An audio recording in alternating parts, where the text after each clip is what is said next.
तो first point में एक बहुत यूनिक चीज़ मैं बता रहा हूँ जो कि हर जगह शायद आपको ये बात सुनने को नहीं मिलता है, ठीक है। वो है हेलो दोस्तों, मैं हूँ Kapil and welcome to my channel Awesome Tech Rider. आज मैं बात करने वाला हूँ बाइक झटके मार मार के क्यों चलती है।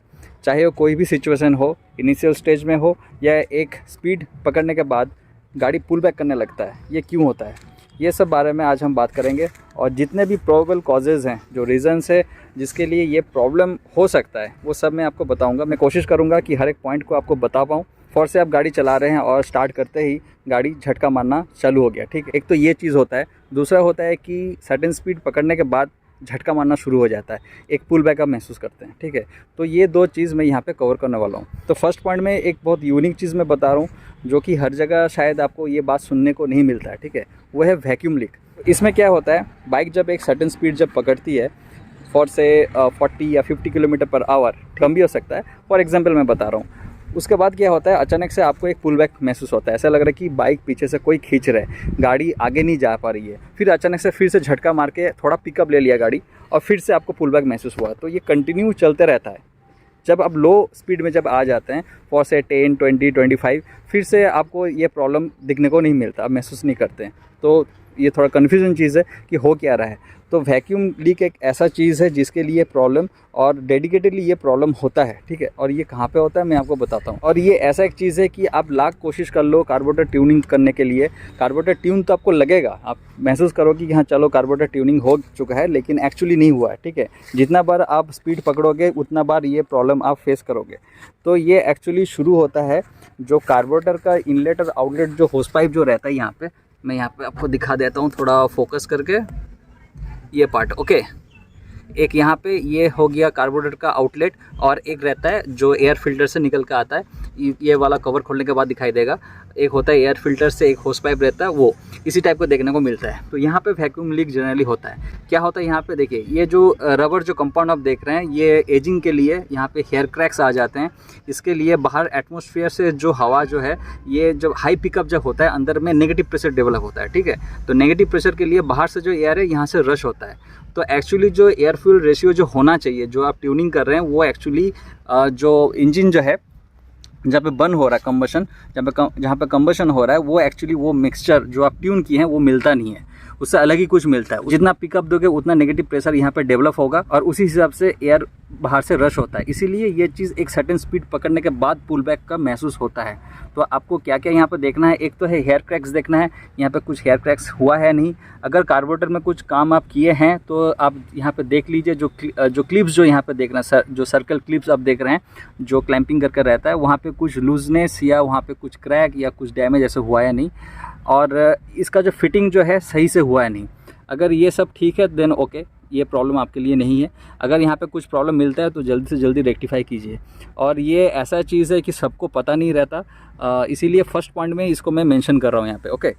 सेकंड पॉइंट में आते हैं दोस्तों। सेकंड पॉइंट हो गया स्पार्क प्लग। स्पार्क प्लग में अगर कार्बन डिपोजिशन अगर हो जाता है तो माइलेज ड्रॉप होता है और आपको पिकअप सही से नहीं मिलता, ठीक है। लेकिन झटका मारने का जो प्रॉब्लम रहता है वो चीज़ आप महसूस नहीं करेंगे यहाँ पे। तो यहाँ पे क्या प्रॉब्लम रहता है, जो स्पार्क प्लग का जो होल्डर है और हाई टेंशन वायर है, इसमें अगर लीकेज रहता है तो ये प्रॉब्लम, झटका मारने का प्रॉब्लम इसमें रहता है। जब आप सर्टेन आरपीएम जब आप रीच करोगे, मतलब हाई स्पीड में जब रीच करोगे, तो यहाँ से जो हाई टेंशन जो वोल्टेज जो है, ठीक है, वो लीक अगर होता है, यहाँ पे अगर बॉडी होता है तो सही से स्पार्क प्लग को सप्लाई नहीं मिलेगा और अचानक से पुल बैक आप महसूस करोगे क्योंकि ठीक से अंदर में कंबशन ही नहीं हो रहा है। तो ये प्रॉब्लम होता है। इसी के साथ रिलेटेड और एक चीज़ मैं आपको मेंशन करना चाहूँगा, जो रेक्टिफायर रेगुलेटर जो यूनिट रहता है यहाँ इसके अंदर में, ठीक है, यहाँ पे जो रहता है इसके अंदर में अगर वो ठीक से वोल्टेज और करंट ठीक से अगर प्रोड्यूस नहीं कर पा रही है, मतलब अगर गाड़ी का सर्किट को अगर सप्लाई नहीं दे पा रही है, तो ये प्रॉब्लम भी आता है। अब थर्ड पॉइंट में आते हैं कार्बोरेटर ट्यूनिंग, ओके। अगर कार्बोरेटर सही से अगर ट्यून नहीं हो पा रहा है आपका, ठीक है, कार्बोरेटर ट्यून करने का भी सही प्रोसेस है, ठीक है। वो प्रोसेस एक बहुत जल्दी आपको बता दे रहा हूँ। गाड़ी को आपको थोड़ा वार्म अप करना है, फॉर से 2 to 3 किलोमीटर आपको रन करना है नॉर्मल स्पीड में, फॉर से 40-50 में, ताकि इंजन अच्छे से वार्म अप हो जाए। उसके बाद आप कहीं एक शांत जगह में गाड़ी को लेके आओ, ठीक है। उसके बाद वहाँ पे आप ट्यूनिंग का प्रोसेस चालू करो, और जो प्रोसेस है वो एज़ पर जो नॉर्म्स जो है, जो नियम है, उसी के हिसाब से आप करो। अपने हिसाब से कुछ भी एक बना के ट्यूनिंग करना मत चालू करो, ओके, तो गड़बड़ हो जाएगा। तो ये छोटा सा फास्टली एक प्रोसेस मैंने आपको बता दिया। तो वहाँ पे अगर सही से ट्यूनिंग नहीं हो पाएगा तो ये झटके मारने का प्रॉब्लम और अचानक से पिकअप छोड़ देने का प्रॉब्लम, ये सब भी रहेगा। कार्बोरेटर के इनसाइड में अगर थ्रॉटल स्लाइड और मेन जेट में अगर प्रॉब्लम रहता है, कहीं से भी अगर कुछ टेम्पर हुआ है, थ्रॉटल स्लाइड ठीक से स्लाइड नहीं हो पा रहा है, कहीं पे अटक रहा है, तो ये प्रॉब्लम भी हो सकता है। अब आते हैं चेन पे, ठीक है। अब चेन में क्या प्रॉब्लम हो सकता है जिसके लिए आपको झटका महसूस हो सकता है। एक तो है चेन में अगर ज़्यादा लूजनेस अगर रह गया, उसमें तो प्रॉब्लम आपका होगा, क्योंकि वो जो लूज़ जो रहता है उसको कोप अप करने के लिए एक झटका मारता है। जब भी जितना बार आप थ्रॉटल मारेंगे, एक बार थ्रॉटल मारने के बाद अगर कंटिन्यू आप एक्सेलरेशन दे कर रखें तो आपको झटका महसूस नहीं होगा, लेकिन एक्सेलरेशन को छोड़ के फिर से आप थोड़ा पिकअप दोगे, फिर से आपको एक झटका महसूस होगा। तो वो बेसिकली होता है जो चेन का ज़्यादा अगर लूज़ अगर रह जाता है तो उसके लिए प्रॉब्लम होता है। जनरली 10 to 12 mm का प्लेस फ्रॉम सेंटर पोजीशन से आपको रहना चाहिए, ये नॉर्मल केस में आपको रहता है, ठीक है। और एक चीज़ यहाँ पे बता दूँ, एक दूसरा वीडियो मैंने बताया था कि चेन लिंक्स में अगर गैप आ गया तो ये प्रॉब्लम भी आपका आएगा, ठीक है। वो क्या है, ये जो चेन आप देख रहे हैं, ठीक है, यहाँ पे मैं आपको दिखाता हूँ पॉकेट्स में, ठीक है। अब जब चेन को जब पुल बैक करेंगे आप बैक साइड में, यहाँ पे पुल बैक करेंगे तो देखिए यहाँ पे कोई गैप क्रिएट नहीं हो रहा है। तो ये आप देखेंगे अपने बाइक में, आप चेक करके देखिए, अगर इसको लिंक को आप पीछे की तरफ ढकेलते हैं और यहाँ पे अगर उधर से लाइट आता है, मतलब क्लियरली इधर से उधर आर पार आप देख पा रहे हैं, तो चेन लिंक्स का जो गैप है वो आपका गया है, बर्बाद हो चुका है, ठीक है। चेन चेंज करने का पॉइंट आ चुका है। तो इसके ऊपर एक डेडिकेटेड वीडियो मैंने बनाया है, नीचे मैं लिंक दे दूंगा, आप वहाँ पर भी देख सकते हैं। पर्टिकुलरली इसी के ऊपर एक वीडियो बनाया है, ठीक है। अब नेक्स्ट आते हैं अंदर में जो डैम्पिंग जो पैड्स जो रहते हैं, कपलिंग पैड्स बोल सकते हैं व्हील के लिए, ठीक है। अगर वो ब्रेक होता है, वहाँ पर अगर डैमेज होता है तो वहाँ पर एक प्ले हो जाता है, ठीक है। इसके ऊपर भी एक डेडिकेटेड मैं वीडियो भी बना कर रखा हूँ, उसका भी लिंक मैं दे दूँगा। तो यहाँ पे सब मैं पॉइंट्स आपको मेंशन कर रहा हूँ कि क्या क्या आपका प्रॉब्लम हो सकता है, ठीक है। तो उस डैम्पर में अगर कुछ डैमेज अगर होता है तो प्रॉब्लम, डैम्पर के लिए प्रॉब्लम क्या होता है, जब भी आप थ्रॉटल थोड़ा देते हो तो वो जो अंदर में गैप बन के बैठा हुआ, ठीक है, उसको पहले वो मेंटेन करता है, फिर एक्चुअली अंदर में कपलिंग फॉर्मेशन होता है, ठीक है। तो उसके चलते वो झटका आपको हर बार आपको महसूस होगा। तो ये जो छोटा छोटा पॉइंट्स जो है, चेन का प्रॉब्लम, चेन लिंक्स का प्रॉब्लम, डैम्पर का प्रॉब्लम, ये कुल मिला के अगर एक साथ अगर मिल जाए तो एक बड़ा प्रॉब्लम का रूप धारण ये ले सकती है, ठीक है। तो ये सब चीज़ आप देख लीजिएगा। करते हैं थ्रॉटल केबल प्ले के ऊपर, ठीक है। थ्रॉटल का जो केबल रहता है वो वहाँ पे फुल टेंशन देके इसको मत रखिए, फुल टाइट इसको मत रखिए। प्रॉब्लम क्या होगा, जब भी आप एक्सेलरेशन दोगे तो तुरंत एकदम पकड़ेगा, ठीक है, जो सेफ्टी पॉइंट ऑफ व्यू से भी सही बात नहीं है। थोड़ा प्ले आपको रखना है, जैसे मैं यहाँ पर रखा हूँ, देखिए इतना लूजनेस आपको थोड़ा रखना है, ठीक है। भीड़ भाड़ एरिया में जब चलाते हैं, ठीक है, तो वहाँ पे आपको थोड़ा टाइम चाहिए, ठीक है, थोड़ा पिकअप लेने के लिए।